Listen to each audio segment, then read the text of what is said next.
Greetings Co-Processors, Ian here with Verbal Processing, and I am back with a little game called the Lords of Uberdark. And not only am I back, I'm exclusively back. That's right, I've got an early look at Lords of Uberdark Alpha 36. And I've got a few things to report on. First of all, I think the textures are looking cool. I think they're looking better than before. There seems to be sort of a pebbly blending action going on here. I haven't actually gone in and looked at the texture files, but I like how these transitions are being done. It's very stylized, and it's much sexier than just a standard fade from one material to the other. So that's looking really cool, especially from like a medium distance. You know, it just kind of feels like there is an organic transition happening between this dusty, dirty material and this hard stone material. All right, so that's not even on the list I was given. Let's just take a look around the island here. It seems like we've spawned a fairly small little chunk of, oh, this nice, it descends. Look how nicely it descends into the shoreline here too. This is looking cool. I gotta say, this thing, on the one hand, sometimes it can feel like Uberdark is going slow because, you know, it's very much in its pre-game form, and people that are, oh, I wonder what that is. Did I hit water? What's going on here? I must have dug my way to the other side, and oh, you know what? There seems to be a blue mineral here now. I'm not sure what that is.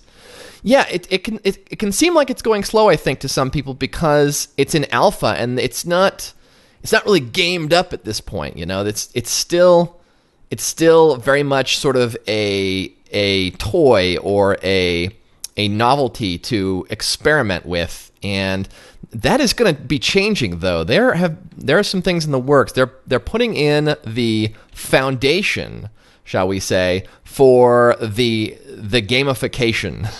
Let's see if I can vent a few more crazy words here. But in any case, let me just show you some of the stuff that has been added at this point. So let me take a quick look at my notes here. Let me see.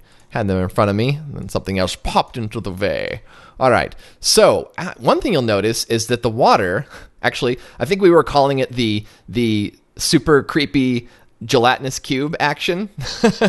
Yeah. The water actually is looking more watery all the time, which is super cool, although it still has that phase-on energy thing going down here on the edges. But that's because they're still working on the flowing code. So the actual code that causes the water to flow over the surface of the world is still being worked on, so they've not activated that functionality yet. But, you know, if you think about how organic this game is, it's probably going to look pretty amazing once they actually get that working, because you can imagine sort of this big amorphous mass of water flowing over the landscape. And in fact, if I had a chance to ask Aaron about exactly how that was going to work, I would, because I would most definitely like to get an idea of how that's going to play out once you start unleashing the water over the surface of the environment. I can see it's like maybe going to propagate the texture over where it's at, but is it, you know, it looks like the water is sort of part of the landscape, but maybe it's like kind of cordoned off. It looks like I can dig underneath of it. So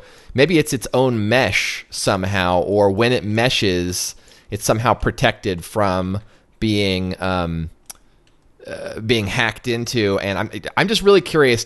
This is now the creepiness is in full swing. Look at this. Look at this. This is not water. This is an alien egg sac.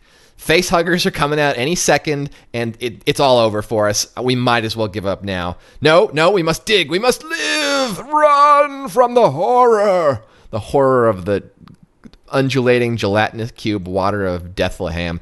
All right, yes, but now I'm completely lost. What happened? Okay, here's the exit. Oh, goodness. I was afraid I would never get out of there. I was lost for what, all of 10 seconds? Yeah, that's too long for me. All right, we got some other features to show off here. Let's see. Not sure what this fourth material is. Ooh, it's got kind of a...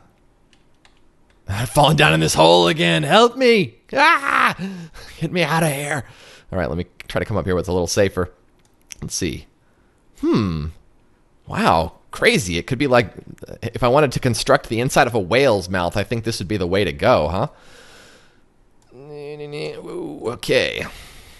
And I gotta say, like, every time I play a new alpha of this, the the building is a little bit tighter and more intuitive. It's still, very much MC Escher, depending on what angle you're looking at and so forth. Although I forgot that I could actually lock my view, which helps you to make more rigid structures. But I can't speak for the developer, but I would bet that we are going to see some tools for making flat wall-like surfaces and much more sort of masoned hard surface type structures in the future. I'm not at all worried that we're not going to see those tools down the road.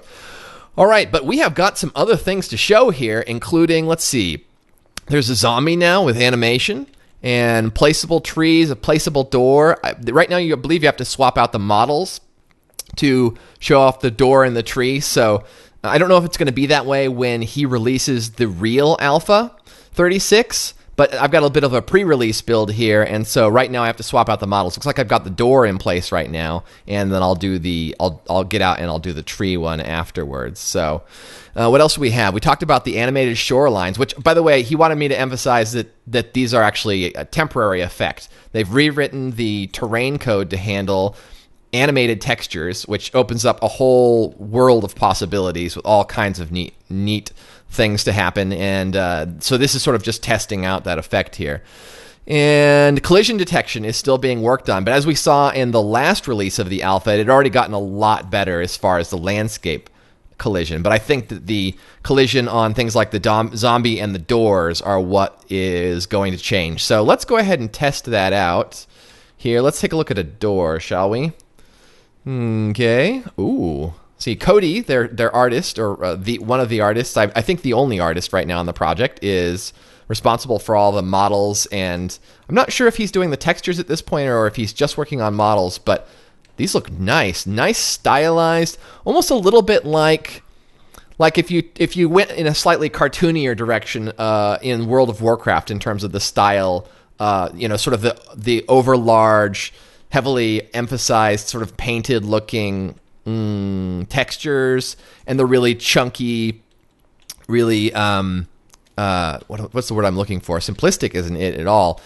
I guess stylized, the stylized, oversized, chunky elements sort of emphasizing the main forms. I think that all is looking really cool, and it's starting to give you a sense of what the personality of the world of Uberdark is going to be when we get there. Let me see now. I think I'm going to go ahead and swap out this model, and then get in there and show a tree, and then I'll show the zombie. That'll wrap things up, I think, for this episode. Let me just pop out of here and see what I can find. All right, I'm back, and I've got the tree model installed now. It looks like it's just showing the texture for that model, so that's why it looked a little crazy there, but I imagine those are the flattened UV coordinates. If you're not familiar with how 3D modeling and graphics work, every 3D model has to be sort of unwrapped into a completely flat surface, and then the textures are painted onto that surface. Or at least that's been the case for some time. There's some technology that's coming to bear that is changing that game a little bit. Pixar has an interesting technology that allows you to work, they like to say UV-less. I'm not sure what all of the details are, but essentially you do not have to have flattened UV maps in order to paint textures for a model. On the other hand, I believe you have to paint those textures in 3D directly on the surface of the model.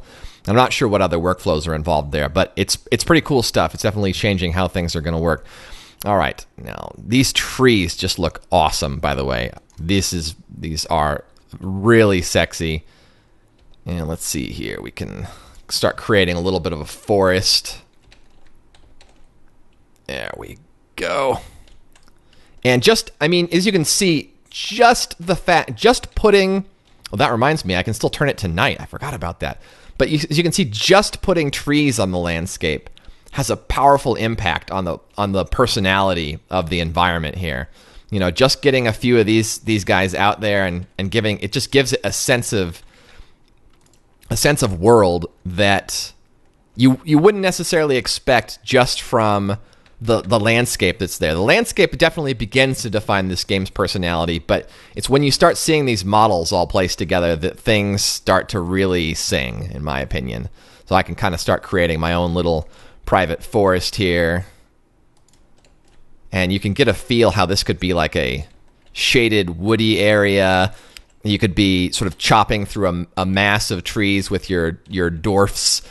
You know, if you spot goblins on the other side of the clearing doing their chopping, charge them only to find that they've built a massive fortress out of logs on the other side. Oh, good times. Yes, indeed. I have very, very high hopes for this game, and it does look like they're going to be borne out based on how things are going so far. So good. All right, and finally, now that we've got a little forest here, let's have a zombie in our forest here. It's a zombie forest. Oh, I thought it was... Oh, there he is. So I hold right trick. Oh, yes. Oh, no, there's more than one. Oh, there's a horde of them. Run. We got to dig some tiger traps or something for them. Oh, look at those guys. Wow. Yeah, see, the sort of cartoony World of Warcraft style definitely... Now, obviously, this isn't their final movement code, and they wouldn't be bunched up like that. Let's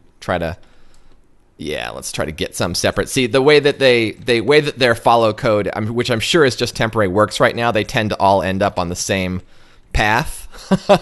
And just sort of like some sort of massive combined uber zombie lord of destruction here. No, he's trans-dimensional zombie. He exists in multiple planes at once. So he's actually chasing both my past self and my future self, as well as my present self. Try and get another look at him without his buddies there. Oh, they're all coming for me at once. Oh, I'm gonna get owned. The zombies are everywhere. Oh, God. Oh, they're all around me now. All right, so... there you have it. Uberdark Alpha 36. Lots of new stuff going on. Man, the potential is just soaring with this game. I cannot wait to see what happens in 37. We are definitely very excited about all this. Now I can run from... Oh, my goodness. I gotta stop saying stuff like, oh, my goodness. Oh, my God! Troll 2 style. But you all get the idea. That massive thing is just the beginning for Uberdark. And indeed... I'm just going to dig my way to safety and hide out. Can he make it through there? Oh, no, he doesn't have clipping. Run to the ocean.